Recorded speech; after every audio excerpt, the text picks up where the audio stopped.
राधे राधे, जय श्री कृष्णा। मैं सीमा सिंह बड़ों को चरण स्पर्श, छोटों को प्यार और बराबर वालों को नमस्कार करती हूँ। आज हम श्राद्ध में किस तरह से भोग लगाया जाता है वो मैं पूरी विधि बताने जा रही हूँ। सबसे पहले हमें एक पाटा लेना है। पाटे के ऊपर लाल वस्त्र बिछाना है, उसके ऊपर फूल जमाने हैं। इस तरह से मैंने ये फूल रख दिए। ये अंगीरा लिया है, खीर, पूड़ी, पुए पुए ये गुड़ के होने चाहिए, बर्फी होनी चाहिए, घी है, पान है, केला है और सेब है, पंचामृत है, मिश्री, गुड़, सूखे मेवे, गेहूं और जौ है। और इधर मैंने ये 5 दीपक जलाए हैं और ये जल का लोटा है। ये पूरी सामग्री चाहिए। तो 16 दिन तक रोज किस तरह से श्राद्ध, किस तिथि पर आपके पितरों का श्राद्ध आता है, तो 16 दिन तक यही विधि है। अमावस्या की विधि अलग है, वो मैं अलग से बताऊंगी। ये पहले दिन से लेकर अंतिम दिन तक पूजन विधि यही है। श्राद्ध कब से लग रहे हैं ये भी बताऊंगी। तो आइए अब हम शुरू करते हैं। पितृपक्ष को हिंदू धर्म में महत्वपूर्ण बताया जाता है। पितृपक्ष को ही श्राद्ध पक्ष का नाम दिया गया है। पितृपक्ष में पितरों के निमित्त श्राद्ध व तर्पण किया जाता है। इस बार 10 सितंबर से 25 सितंबर तक श्राद्ध पक्ष है। आश्विन मास के कृष्ण पक्ष की पूर्णिमा से आश्विन मास के शुक्ल पक्ष की अमावस्या तक की तिथि श्राद्ध की तिथि कहलाती है। इन तिथियों में पितरों के लिए श्राद्ध करना चाहिए। अगर आपको अपने पूर्वज की मृत्यु तिथि याद नहीं है तो सर्व पितृ अमावस्या के दिन श्राद्ध करना चाहिए। घर में पितरों की तस्वीर उत्तर दिशा में लगानी चाहिए, अर्थात तस्वीर का मुख दक्षिण दिशा की ओर होना चाहिए। श्राद्ध में लहसुन, प्याज, उड़द, मसूर, बैंगन, मांसाहारी भोजन, अशुद्ध बासी भोजन नहीं लेना चाहिए। पितरों के देवता अरियमा स्वामी बताए गए हैं।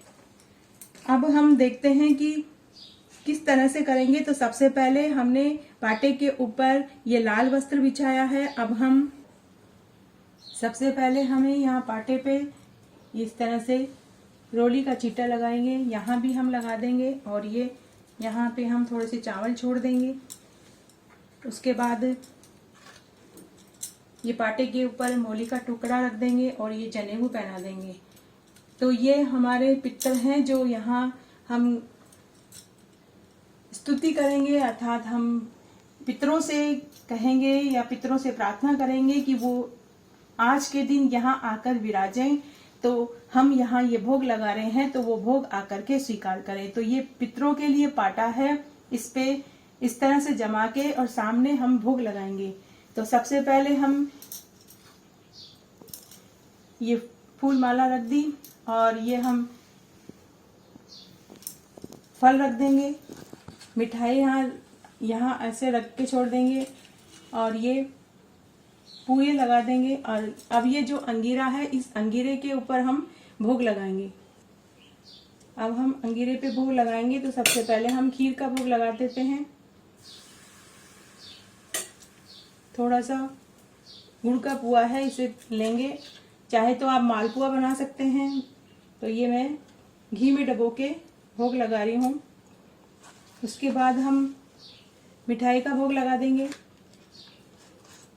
ये मिठाई का भोग लगा दिया मैंने और ये मिश्री और ये गुड़ है, ये सब हम यहीं रख देंगे।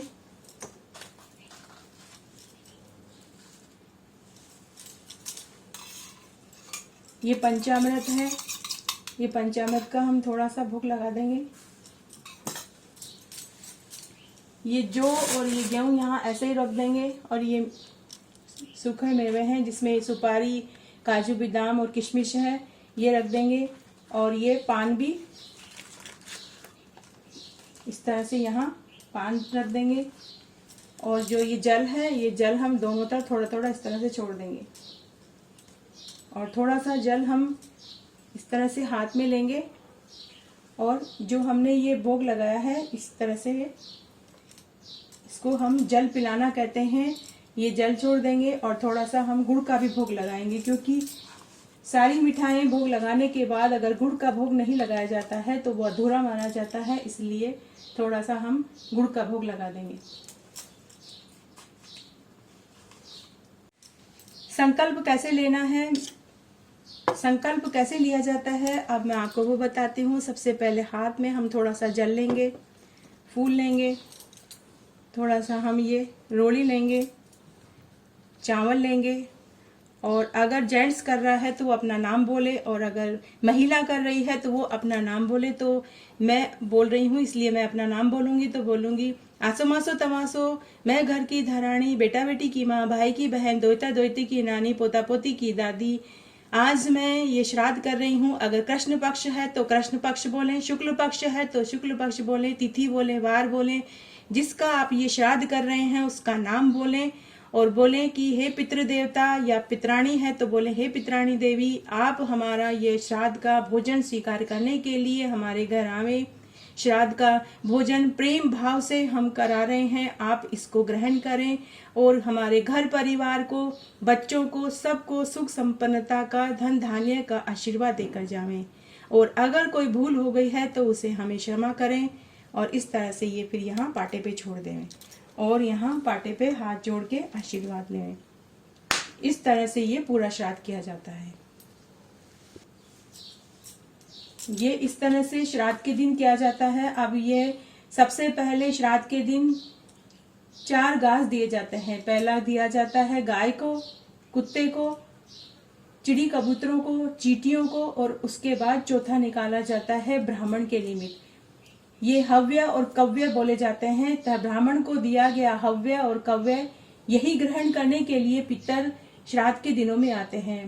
पूरे साल पितर भूखे प्यासे रहते हैं, केवल आज के दिन अर्थात जिस दिन उनका श्राद्ध होता है उसी दिन वो अपने पुत्र पौत्र के यहाँ श्राद्ध का भोजन लेने के लिए आते हैं। जिनके यहाँ पितृ दोष है तो समझा जाता है कि पितृ खुश नहीं हुए हैं, इसीलिए उनको यह पितृ दोष है। पितृ दोष दूर करने के लिए श्राद्ध का दिन सबसे सही और श्रेष्ठ बताया गया है। इसमें शुद्धता का ध्यान रखना चाहिए। जो भी खाना बनाए वो सबसे पहले स्नान करने के बाद रसोई को, गैस पट्टी को साफ करें। पहले तो ये चूल्हे पे बनाया जाता था, लेकिन अब सभी गैस पे बनाते हैं। तो सुबह उस दिन स्नान करने के बाद गैस पट्टी को साफ करें, उसके बाद ही हलवा, पूड़ी, खीर सभी चीजें बनाएं। भोग लगाने के बाद 4 घास जरूर निकालें। 4 घास का मतलब है 2 पुड़ी, 2 पुए कुत्ते को, दूसरा हिस्सा फिर गाय को, चिड़ी कबूतरों को, चींटी को दें, और फिर चौथा हिस्सा ब्राह्मण को। यही पूरा करने के बाद उसके बाद बहन बेटियों को, भांजे भांजियों को, भतीजे भतीजियों को, पोते पोतियों को भोजन कराया जाता है। ब्राह्मण को कराने के बाद कराया जाता है, अर्थात 4 घास निकालने के बाद पहले ब्राह्मण को भोजन कराएं, दक्षिणा देवें, उनसे पांव छूकर आशीर्वाद लें, और उसके बाद बहन बेटियों, भांजे भांजियों, पोते पोतियों को भोजन कराएं। उसके बाद सम भोजन करें, लेकिन श्राद्ध में शुद्धता का अवश्य ध्यान रखें। तो इस तरह आज मैंने आपको श्राद्ध में किस तरह से भोजन निकाला जाता है वह विधि बताई। श्राद्ध संकल्प के लिए लिया जाता है, जिससे आज मिति यानी जो भी हो, वार हो, मास, कृष्ण पक्ष, शुक्ल पक्ष हो, पितृ में माता है, दादी है, किसका पुण्य तिथि है, ब्रह्मलोक में स्वर्ग का आनंद सुख की प्राप्ति हेतु धर्मराज की प्रसन्नता के लिए काग बलि, मार्ग देवता की प्रसन्नता के लिए कुत्ता बलि, वैतरणी नदी को पार करने हेतु गो ग्रास बलि, कीट पतंग योनि की तृप्ति, और अंत में अतिथि देवता हेतु ये 5 ग्रास निकाले जाते हैं। क्योंकि पितृ जब भी ग्रहण करते हैं, जब ये 5 ग्रास निकाल दिए जाते हैं, तभी पितृ आनंद सुख को प्राप्त करते हैं। और जब पितृ तृप्त हो जाते हैं तो वे घर परिवार को सुख शांति का आशीर्वाद देके जाते हैं। उस घर में कभी पितृदोष नहीं रहता।